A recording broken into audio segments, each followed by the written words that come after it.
Hi everyone, today I'm going to be talking about what effective instruction looks like in math. First, I want to talk about how does instruction look like in math. According to Jim Burke, he says that we must have several alternate entry points and instructional strategies.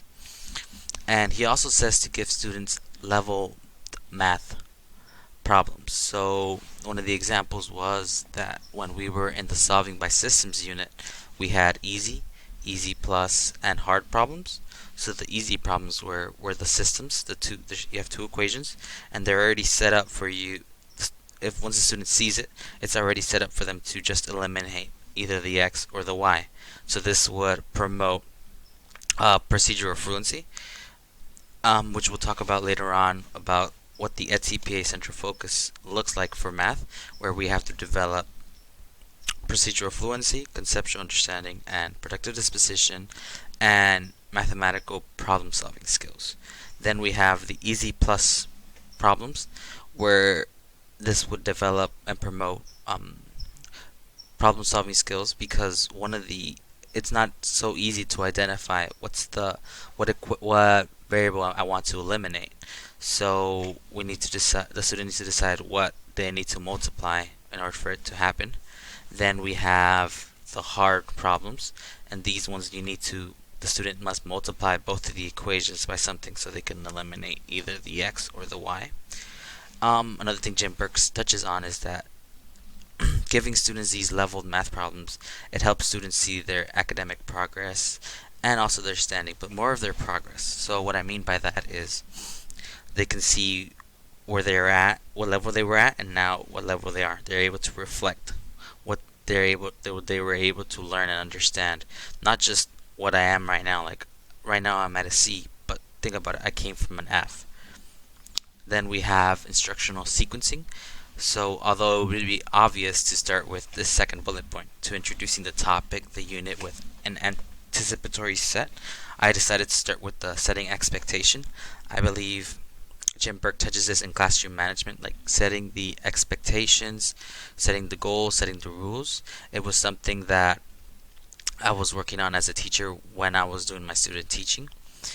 One of the things my guide teacher critiqued me was that some of the times there was student like, talking while I was talking, and I needed to set like the moment that happened, or like I need to set those expectations that when I'm talking, like you should be talking, and also my expectations when calling back, because sometimes they were ineffective, and I thought they were ineffective because of other reasons, but it was because I didn't set those like high expectations that once I call you back, once I use that strategy to call you back, like I need everyone's attention. So I started with setting expectations, and then introducing a topic, the unit with an anticipatory set. So for this it would be like a hook or like a video, and which we have been exposed to several examples with Mr. Stewart's class. Then again, so setting those goals, the importance of those essential questions of the day, which we use in my in my student teaching classroom. And then Jim Burke says the importance of this, of embedding essential questions, that it drives inquiry and it creates context for teaching new skills. It like lets us know like what's the point of this. So again, it promotes that predictive disposition, making sense of the math, the importance of it. Another thing was that it to facilitate around the classroom, checking for understanding, without a tutor mindset. So the point of writing the tutor mindset was that another thing that I was working on as a teacher was that when I did guided instruction, for example, we showed the students how to solve by graphing, and then I did a problem, and then they did a problem, they did a problem, then we did a problem. But during that time where I gave students the time, when I was walking around and students were asking questions, I was delving too much into one-on-one. And then because I did 2 minutes for them to work on it, and then I would totally like not keep that in mind, and I was probably spend like 3 or 4 minutes while I had students like just wandering around, like not doing anything. So considering those, she told me that I need to get out of that tutor mindset and more of a teacher mindset. Like, yeah, you can go one on one, but remember that you have to assess and help the whole classroom, not just one particular student. Then we have another thing that I wanted to talk about was asking yourself, what do I want students to know and be able to do at the end of this activity? Jim Burke and Tomlinson from Understanding by Design really touch on this, like knowing where you want students to end up at, and also like asking yourself the things. One of the examples that I bring up here, it's when I wanted to include this new activity, which I learned at a math conference, conference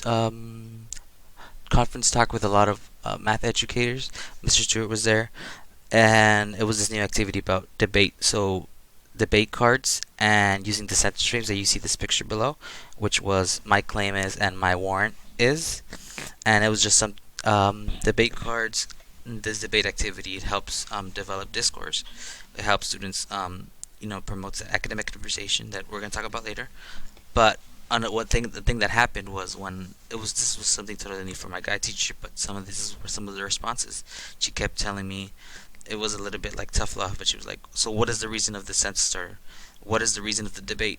I don't care about what that other guy does it for. I want to know why you want to do it." Like, I feel like she kind of was a little bit confrontational, a little bit mean when she said it, but at the end of the day, she said like, "Oh, I did it because I don't care what the other guy does this for. I want to know why you're doing it, why you want to do it with the students." And I told her, well, it was again to I want students to move away from using the word because and using this elevated word to go into high school.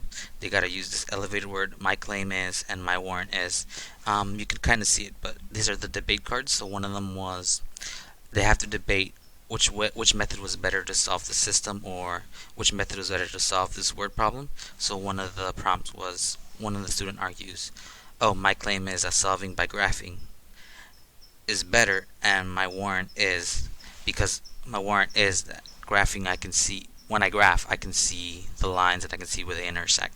It was something like that, but in the beginning it did seem a little bit like she was attacking me, like, "Oh, I don't care what the other guy does it for. Why do you want to do it? Or how are you going to implement it?" Like, but I understand why. It was like asking yourself, why do you want students to know? Asking yourself, what's the end goal? Then I want to talk about academic language. So one of the Zweier's comments is that teaching grammar is challenging, and we need to make it engaging. That academic conversations should require both partners to talk. Another thing that comes out frequently is surface level. So having students to not just have one dimensional conversation, like, yeah, I think that's the best way just because that's how I like it, or no, like, oh, that's the best way to solve it because I can see the I can see them in standard form. I can see the x and the y's eliminating each other, right? So superseding that surface level conversation, and it also helps students provide ownership. So it gives students the choice to shape and direct the conversation, make connections. Smoker talks about this a lot in his book about having, if students are going into these fields of STEM, they need to make these connections. They need to understand the math that's going on with context. And one of the things that I do want to work on is having these word problems and the problems make connections with context and using statistics is something that Schmoker really hits. Statistics are like real life applications which promote predictive disposition. Another thing that I want to touch on was that in our solving system units with our guide and instruction, one of the phrases that I kept on saying was, "So what is my solution?" So what should I multiply the system by? What does my solution mean? Students are decoding. Also want students to decode word problems by analyzing and identifying the given information and determining what we need to show or find. Some of these word problems, thing that Schmoker hits is that there's sometimes they get the moment they feel defeated, but I want to show students to decode them because sometimes word problems do give you some useless information and you just want to pick out what we want, identify the given information, and then with conceptual understanding determine what we need to show and find, and also determine the academic vocabulary. So what are we looking at here? Are we looking at height, base, ... For differentiated instruction, I some of the scholarship for that was from, I believe it was from Zwayers and Crawford. Also, okay. One of the things I want to talk about is learning environment. So creating an appropriate seating chart. Some of the examples that I talk about here are in my period 3. So this is something that I want to work on before the closure, because where I wanted to, especially because we had new seats, but it was just designing seats to help students with IEP students, students with IEPs, students with English language learner needs. For example, in my third period, my teacher has the student with the we have IEP coordinators, but we have this student specifically sitting with another student because she has like anxiety in math, but this other student like helps her out, and it just creates that community. So creating that appropriate seating chart. Another thing is knowing what students work well together, and also like keeping that in mind when creating groups, which that's why when I did my debate cards, although it does take away their chances of creating their own groups, like freedom, I had to like specifically design those groups. Like these students cannot work together. It's just not. It won't work. And for example, also when we have groups, we have this student specifically that likes to, like he personally came up to us, said like he has to work alone, so he does sit in his own table. But when there are groups, we do assign him with the group that he best works with, which is with these 3 other girls that are sitting next to him and this other table. For scaffolding, I want to talk about multiple ways of demonstrating learning. I wish I would have put it up, but I designed this Dance Dance Revolution, which was an activity to prepare them for the exit ticket, which was on angles and transversal lines. And there was 2 forms of responding. So there was either a physical response or actually drawing on a personal whiteboard.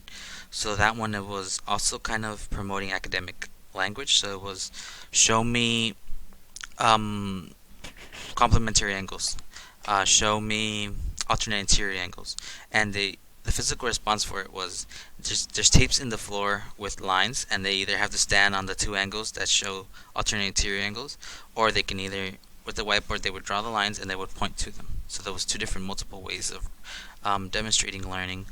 Also, something to keep in mind was when I did this was that everyone was doing it, because when I first approached to my guy teacher, she was all like, "Well, I like the idea of it, but in the video that you showed me, it was another case study with another high school somewhere else was doing it, but it was true because only 4 people were doing it, and the rest were just standing in the background, just looking and just not doing anything." So one of the things I want to consider was multiple ways, but everyone is doing it.